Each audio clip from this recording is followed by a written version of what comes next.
Senhor presidente, eu sempre tive muito orgulho desse parlamento.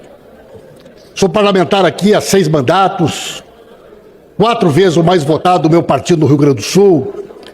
Mas confesso a Vossa Excelência a minha perplexidade, a minha tristeza em enxergar no que se transformou esse parlamento.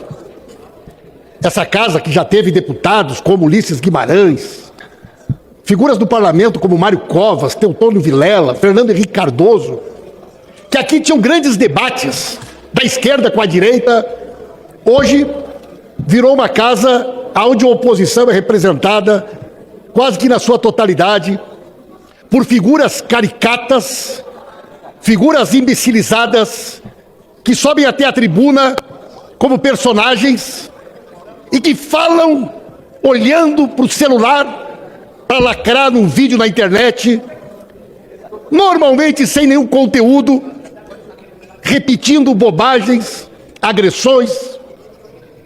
É triste para um país enxergar uma oposição tão desqualificada e imbecilizada como nós temos hoje no Brasil.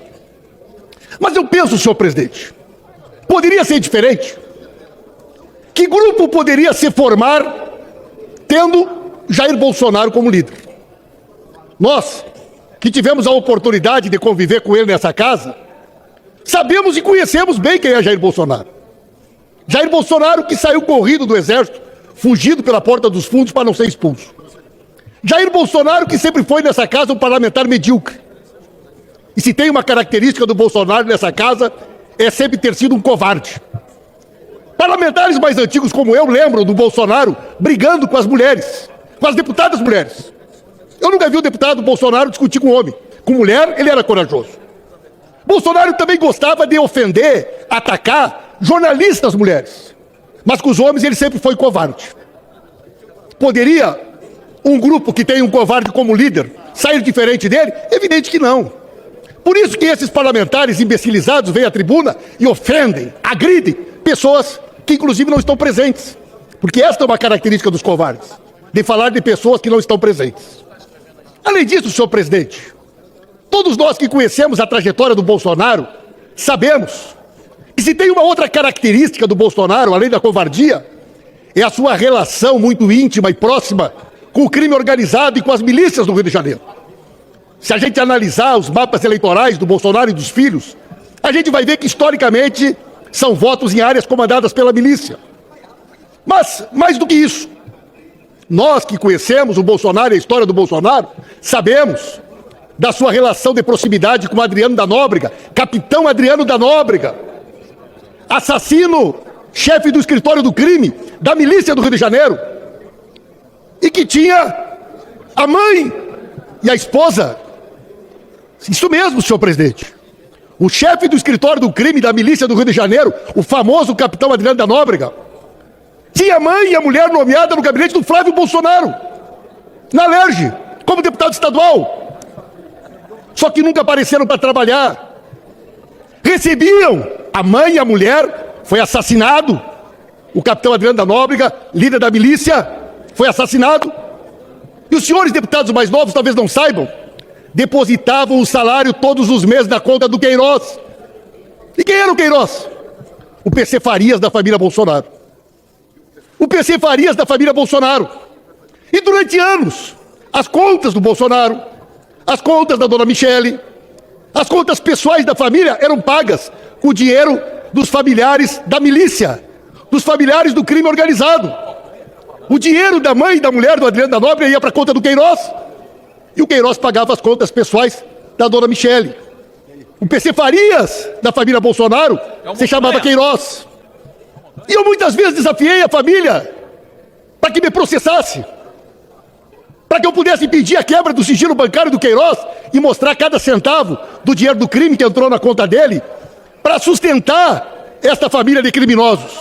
E que agora está aí o Ministério Público Federal, a PGR, identificando o Bolsonaro como líder da organização criminosa que, junto com o general Braga Neto, organizaram um golpe para tentar impedir o respeito ao resultado da eleição.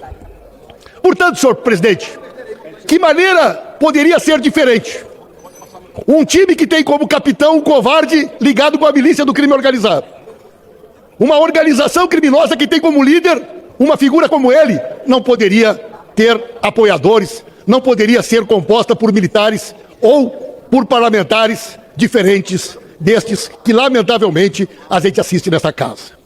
Ontem, numa entrevista, o covarde do Bolsonaro foi capaz de dizer que o 8 de janeiro foi organizado pela esquerda. Olha que situação ridícula, senhor presidente.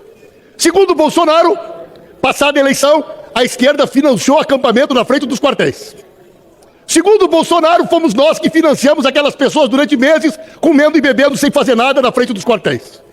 Segundo o Bolsonaro, foi nós que pagamos os ônibus para trazer aquela gente para Brasília e depois, enquanto ele estava escondido nos Estados Unidos, depois de ter vendido as joias, aquela gente, segundo ele, paga por nós, quebrou a Câmara, quebrou o Palácio do Planalto, quebrou o STF para tentar impedir que o resultado da eleição fosse respeitado. Que ponto chega o desespero? Que ponto chega o desespero desse humilhante indicado pelo Ministério Público Federal como líder de uma organização criminosa? Mas, senhoras e senhores, será garantido ao Bolsonaro o amplo direito de defesa, a ele e todos os demais acusados. Essa é a primeira de 5 denúncias que serão feitas pela Procuradoria-Geral da República. E Bolsonaro terá a opção, terá a oportunidade de escolher, senhor presidente. Ele vai escolher entre a Papuda ou entre Bangu ou entre a Papuda. Ele vai ter a oportunidade de escolher aonde cumprir pena. Esse criminoso contra a democracia, que envergonha a história deste país, juntamente com esse bando de imbecilizado, que envergonha a história desse parlamento, vão entrar para o lixo da história pela porta dos fundos, porque é no lixo da história que a gente guarda figuras patéticas que desprezam a democracia e que envergonham este parlamento e que envergonham o Brasil. Vamos seguir em frente, acreditando no Brasil.